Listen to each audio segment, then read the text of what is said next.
प्राप्त करो। वो भी तो कह रहे हैं।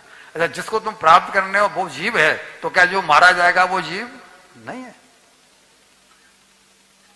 और हम स्वार्थ में अंधे हो जाते हैं, यानी हम देख रहे हैं कि भाई वो भी तो किसी का बेटा है, मुझे बेटा चाहिए, तो क्या वो किसी का बेटा नहीं है जिसको मैं मारूंगा? वो पकड़ के ले गए, पूछा भाई कहां ले जा रहे हो? तो बोला हम तुम्हारी बलि देंगे देवी को, हमारे राजा के, हमारे सरदार के कोई बच्चा नहीं है और यज्ञ कर रहे हैं वो, जब तुम्हारी बलि दी जाएगी तब तुमसे एक बालक पैदा होगा, इसलिए तुमको ले जा रहे हैं। इन्होंने विरोध नहीं किया, क्योंकि ये आत्मज्ञानी बन गए थे। जो कर रहा है ईश्वर वो होना ही है। ऐसे संतों की, ऐसे गृहस्थों की, ऐसे नेताओं की जिनकी ये सोच होती है, वो कहते हैं यद भावी तद भवत्येव। जो होना है वो होकर के ही, यद भाव्यम न तद भवेत्।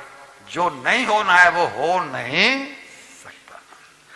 इति निश्चित बुद्धि ना, केवल इतनी सी बात बुद्धि में बैठ जाए, न चिंता बाधते कुछ, तो चिंता का कोई कारण है ही नहीं। ये हो गया कि भाई जो होना है वो होगा ही।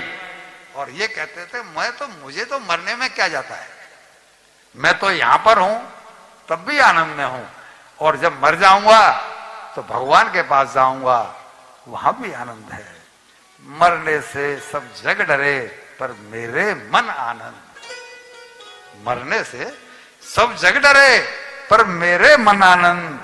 कब मरे हों कब पाप हों पूर्ण परमानंद। जाऊंगा तो भगवान परमात्मा के पास, उनमें ही तो विलीन होना है, तो इसमें क्या बुराई है? ऐसा बोल करके चलो। जब ले गए, पुरोहित ने इनको नहलाया धुलाया, भोजन कराया, तो थका दबा करके भोजन किया, नए कपड़े पहनाए, कपड़े पहन लिए। अब जब वो पूजा करने के बाद में, और जो खड़ग लेकर के वो आया और जो इनकी गर्दन पर चलाने लगा, देवी बर्दाश्त नहीं कर पाई, महाकाली देवी ये बर्दाश्त नहीं कर पाई कि भगवान के इतनी उच्च कोटि के संत को और मेरे सामने ये दुष्ट मारना चाहता है, ये बलि देना चाहता है मुझे, तो मैं बलि का भोग कैसे लगाऊं? क्योंकि ये तो बहुत ऊंचा भक्त है। मेरा भोग किनका है? दुष्टों का, पापियों का। बलि देवी क्या करती है? जो दुनिया को कष्ट देते उन्हीं को तो मारती है, इसको मैं कैसे मर जाने दूंगी? और देवी फाड़ के अपने विग्रह को, और उसमें से जो प्रकट हुई तो उन्हीं के हाथ से उस खड़क को छीन लिया, और खड़क को छीन करके इनके सरों की मुंडी जो काट काट के गेंद की तरह खेलने लगी, उछाल उछाल के गेंद की तरह खेलने लगी। इन डाकुओं के सरों अटैक करने लगी। जब सबका संहार कर दिया तो जैसे आए थे वैसे ही चल दिए। जब आए थे तो न देवी को प्रणाम किया, और जब जाने लगे तो न देवी को तब प्रणाम किया कि धन्यवाद आपने हमें बचा लिया, क्योंकि देवी भी वही हैं, और अहम ब्रह्मास्मि वाला सौदा संत भी तो वही है। देवी ने अपना काम किया, ये अपना काम करते हैं। भैया जी ऐसे बिरले संत, लेकिन बिरले ही होते हैं। ऐसे संत जगत को तारने के लिए आते हैं, वो खुद तो तरे हुए हैं, वो जगत को तारने के लिए आते हैं। एक बात और कह दूं कि जिसकी जिंदगी फाइन है, ऐसी जिसकी जिंदगी फाइन है, तो ये पक्का समझ लेना कि उसकी जिंदगी रूपी चेक बुक पर राधा कृष्ण के साइन है। उसकी जिंदगी रूपी चेक बुक पर राधा कृष्ण के साइन है। ऐसा व्यक्ति, आग लगी संसार में आग लगी हुई है, किसी को भी देखो दहक रहा है, जरा सी बात पर युद्ध हो जाता है, चिंता के मारे, अशांति के मारे दहक रहा है। आग लगी संसार में, और झरझर गिरे अंगार, बरस रहे अंगार ऊपर से। ये संत न होते जगत में तो जल मरता संसार। जब तक एक भी संत हमारे यहां बाकी है तब तक दुनिया, इस भारतवर्ष का कुछ नहीं हो सकता।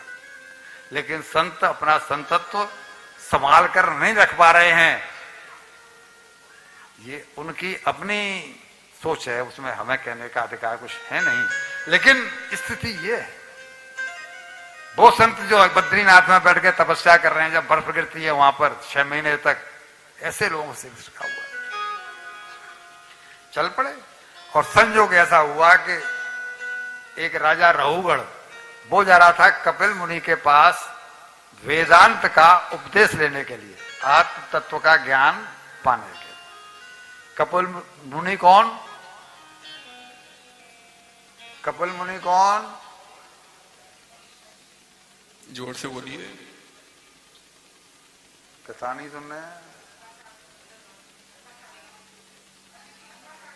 गंगा सागर में जिनका आश्रम है, जो जिनकी कथा सुनाई थी, वही कपिल मुनि। उनसे ये तत्व ज्ञान लेने के लिए जा रहा था राजा रहुगढ़। संयोग से 4 कहार उनकी पालकी को लेके जा रहे थे। चारों कहारों में से एक कहार बीमार हुआ। अब राजा ने आज्ञा दी कि दूसरा आदमी ढूंढ के लाओ। वो गए ढूंढने के लिए, और ये अलमस्त फकीर वाला फॉर्मूला, ये भरत जी जो है उनको मिल गए रास्ते में। उनसे कहा चलो हमारे साथ। कहा? राजा की सवारी ढूंढनी है। कहा एक कार की आवश्यकता है। राजा ने बोला कि एक आदमी ढूंढ के लाओ, तुम हमारे साथ चलो, पालकी ढो। अभी मैंने सुनाया था, यद भावी तद भवत्येव, जो होना है वो होना है, क्यों मना करूं? मैं तो यहां भी भगवान का ही भजन कर रहा हूं, पालकी में जुट जाऊंगा तो वहां भी भगवान का ही भजन करूंगा। चले गए और उन्होंने पालकी में जोत दिया। पालकी में जोत दिया। अब मेरा प्रश्न है, पालकी में कौन जुता है? चक्रवर्ती सम्राट भरत। चक्रवर्ती सम्राट ही तो थे जो पहले मृग बने।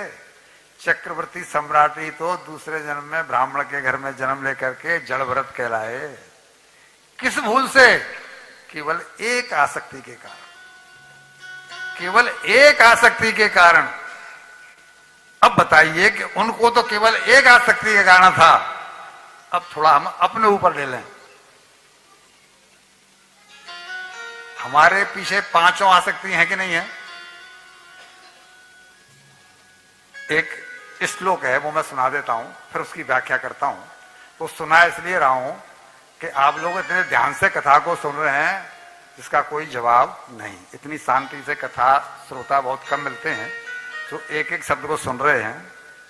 कुरंग मातंग पतंग मृग मानाम हता पंच भ्रेव पंच एक प्रमादी सगतम न हनते स सेवत पंच भ्रेव पंच। इंद्रियां 5 हैं हमारे पास, 5 इंद्रियां हैं, सभी जानते हैं। इनमें हाथी जो है वो स्पर्श सुख के कारण पकड़ा जाता है, मारा जाता है। मछली जिब्या के रस के कारण, मालूम है ना, वो कांटे में फंसा के मांस का टुकड़ा डाला जाता है जिब्या के